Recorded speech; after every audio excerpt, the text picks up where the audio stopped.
Hello everybody, a very warm welcome to you all. My name is Mo and I'm the Bearded Gamer. As usual, I hope you guys all having an absolutely fantastic day and you are keeping safe and well. Now on this video, I am going to be bringing you guys my Adventure ABC Therion deck profile for the June 2022 format. Now I don't want to start using words like taking over or anything, but honestly, we this deck is very prevalent currently within the format. So many players are playing this deck, and honestly, it is an absolutely amazing deck. All three engines within this deck, they synergize together so well. So on this video, I'm going to be showcasing you guys my personal build and just going through like how the cards work together. So without further ado, let's have a look. So this is my Adventure ABC Therion deck profile. I've kind of kept it to 40 cards because I just think that's the way it works. But there are some builds playing like 41, 42 cards. I managed to get it down to 40, which was a bit tough. But yeah, without further ado, let's have a look at it. So we start off with 2A, 3B, and 2C. I've always sworn that I would never play reduced copies of these cards, but like I said, trying to keep it down to 40 meant that I had to play reduced copies. You have to play 3 of B because B is the searcher, and 2A and 2C are the right ratios to be playing because you don't want to play 1, can't play 3, so it has to be 2. So yeah, 7 copies in total of the ABC monsters. Then I'm playing 2 Union Driver. It's very simple. You draw Union Driver. It's a dead card. You want to mitigate the risk by playing 2. That's just my opinion. Some decks, in fact, most are playing 1, but I personally feel that you still need to be playing 2. Otherwise, you're not going to be able to go into your best combos if you're drawing it and you only play 1 copy. And then lastly, we play 3 Union Hangar, and that pretty much makes up the ABC engine. That's all you really need, 12 cards.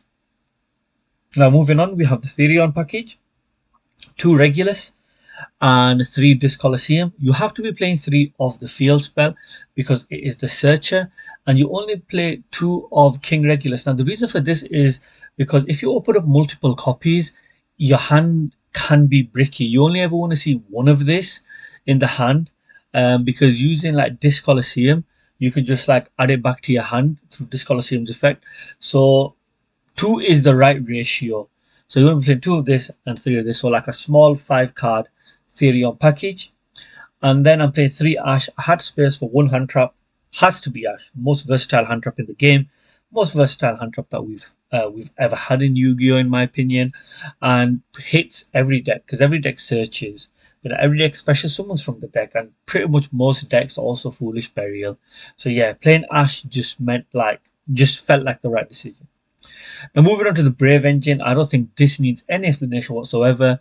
But if you do need further clarity on this, I made an entire video talking about the engine and just going through how you play with it. I'll put it in the description below. But yeah, we play 3 Water Enchantress, 3 Rite of Aramesia, 1 Fateful Adventure, 1 Wandering Griffin Rider, and 1 Draco back. This engine provides every deck with 2 interruptions on their opponent's turn, 1 Omni Negate, 1 Altergeist Silquitus style bounce as well, and it's just a super powerful engine. Works so well within this deck. Honestly, brilliant engine. Moving on, we play 1 Terraforming. Because it's terraforming, we play 1 Set Rotation. Set Rotation is powerful because with Set Rotation and Rite of Aramesia, you can do this combo where you create this absolutely insane board where you set Disc Coliseum on your opponent's side, you set Union Hangar on your side, and then you bounce Therion Disc Coliseum to your hand using Draco Bat. Absolutely insane. I'm going to do a combo video. Keep your eye open on my channel because I'll be doing that within the next day or 2. But yeah, 1 Set Rotation, 3 Pot of Prosperity. You have a lot of cards in the extra deck that essentially you don't need, so you always want to be banishing 6 cards. You really want to be digging through your deck to be able to get access to the cards that you really need. You have to be playing this at 3. And then we have 1 Call by the Grave because you want your combos to go off. 3 Forbidden Droplet because we don't have space for many hand traps, so if you are going second, Forbidden Droplets just gives you that layer of yeah, well, just gives you something to be able to play over your opponent's boards. And then I'm playing two unauthorized reactivation. Unfortunately, I couldn't play three. I wanted to keep it to 40.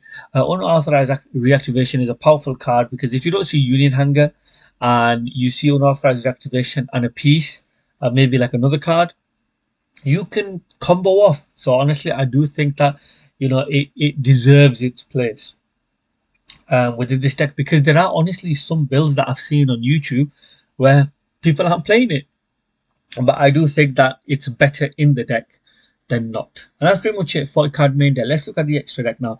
3 ABC Dragon Buster, no explanation whatsoever. I think one of the reasons why this deck is so good is because on your opponent's turn you can just tag out and you got 3 additional monsters, and then like you can just link someone and just blow your opponent away.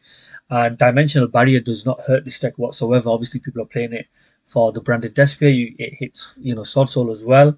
But yeah, I think that's one of the reasons why that like this deck is just getting so much exposure. Other than the fact that it's obviously a brilliant deck as well. One Platinum Gadget, one IP Masquerena, one Liner the Light Charmer. I do think this is a good card to have within the extra deck because there'll be many players playing this deck.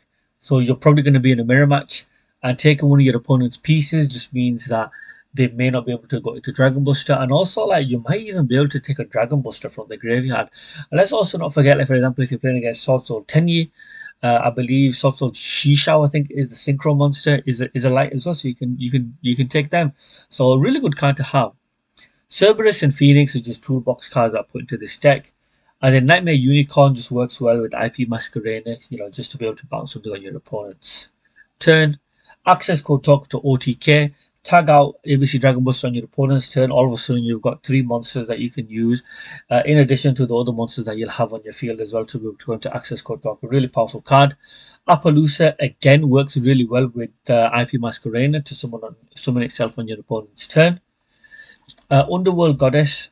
This is a really powerful card because you can use IP Masquerena, the monsters that you have on your field, and you can also use one of your opponent's monsters to be able to summon this card. And it literally says that you can negate the effect of all face-up monsters your opponent controls. Literally, if this card is link summoned, and yeah, you want to be going into this and just stopping your opponent from just making their plays. I play one Baguska because I've got space, and Baguska is a powerful card in this format. I one Tornado Dragon, never really go into it if I'm being perfectly honest, but I've just put it in there. And then lastly, one Zeus. Again, it's not a card that I would personally, feel like is necessary to this deck, but I just thought, look, I've got space. I'm playing Bagusa Tornado Dragon. Um, just put it in there because who knows, it may not come up.